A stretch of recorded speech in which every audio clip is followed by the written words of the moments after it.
कन्नौज के बहुचर्चित रेपकांड से जुड़े मामले में कोर्ट ने पुलिस की कार्यप्रणाली पर गंभीर सवाल खड़े किए हैं। आरोप पत्र में खामियां मिलने पर कोर्ट ने इसे निरस्त कर दिया है। साथ ही संबंधित पुलिस अधिकारियों को 2 साल का वैधिक प्रशिक्षण लेने का आदेश भी पारित किया है। कन्नौज में चर्चित रेप केस के आरोपी नवाब सिंह यादव से जुड़े मुकदमे की विवेचना पर कोर्ट ने नाराजगी जताई है। दरअसल जिला अस्पताल की महिला डॉक्टर स्वस्तिका शालिनी साहू की तहरीर पर 20 मई को थाना कोतवाली में मुकदमा दर्ज किया गया था।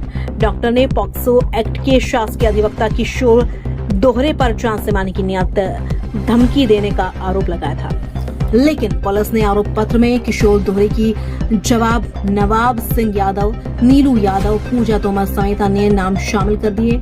1 माह पहले अदालत में दाखिल किए गए इस आरोप पत्र पर जब बचाव पक्ष के वकील राकेश तिवारी और शिव कुमार यादव ने आपत्ति दर्ज की तो कई दिनों तक बहस चली थी।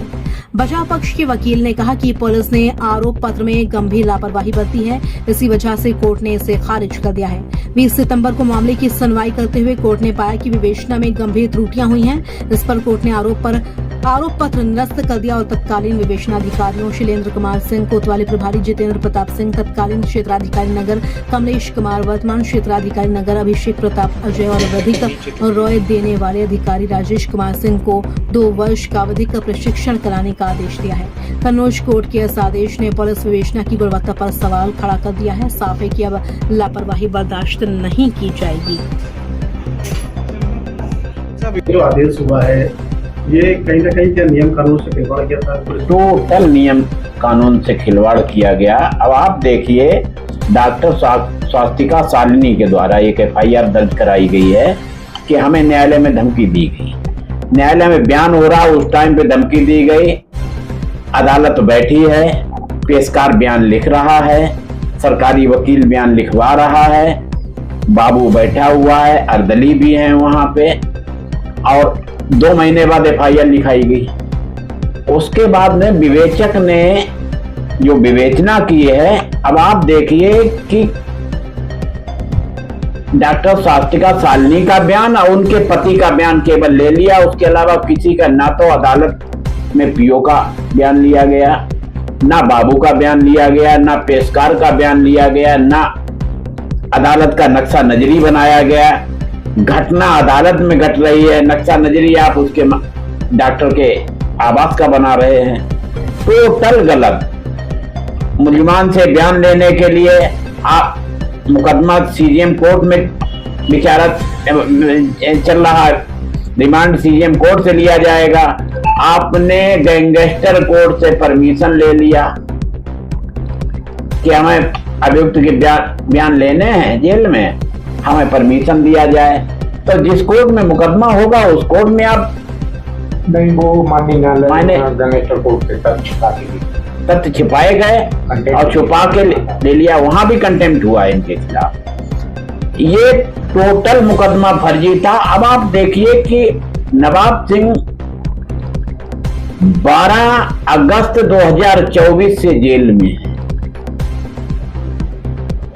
उनकी पेशी भी यहां नहीं होती है, वीडियो कॉन्फ्रेंसिंग से पेशी होती है। वो कब आए उनका नाम आपने जोड़ दिया।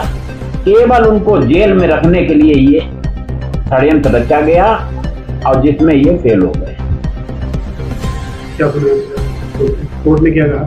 कोर्ट ने विवेचक को, इंस्पेक्टर कन्नौज को और तत्कालीन CO कमलेश कुमार जो वर्तमान CO हैं उनको और अभियोजन अधिकारी सबको 2-2 साल की ट्रेनिंग पे भेजे जाने का आदेश किया है कि इनको ज्ञान नहीं है इतना, इनको पुनः ट्रेनिंग कराई जाए।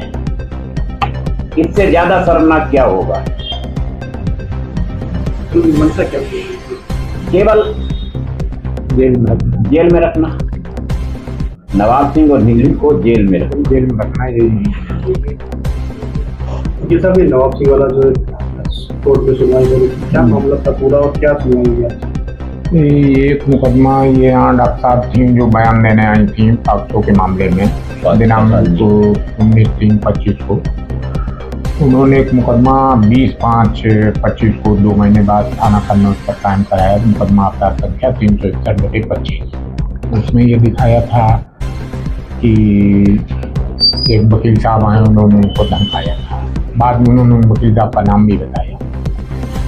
इस मुकदमा कायमी के बाद दौरान विवेचना तहरीर में उन्होंने केवल उन्हीं वकील साहब का नाम लिखाया था, लेकिन जो चेक FIR 361/25 कायम हुई थाना कन्नौज पर, उसमें नवाब सिंह, वीरपाल उर्फ नीलू और पूजा तोमर का नाम भी पुलिस द्वारा बढ़ाया, जो कि बिल्कुल गैर कानूनी था। जब वादी मुकदमा अपनी तहरीर में ही नाम नहीं लिख के दे रहा है, तो अगर आप किसी का नाम अपनी तरफ से बढ़ा रहे हैं तो ये गैर कानूनी है।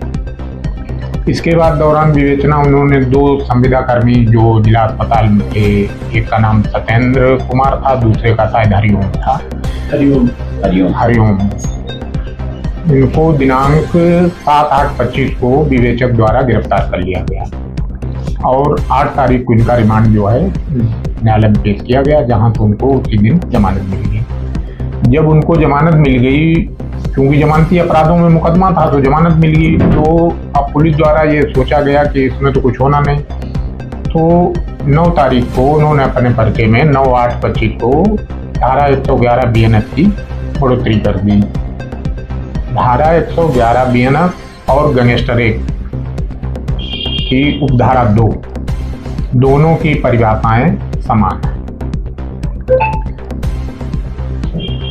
उसमें प्रदेश सरकार द्वारा भी ये कहा गया है कि जब 111 BNF की कार्रवाई निश्चित कर दी जाए तो गैंगस्टर की कार्रवाई नहीं चलेगी। लेकिन पुलिस द्वारा क्या किया गया, कैसे किया गया, विधिक त्रुटि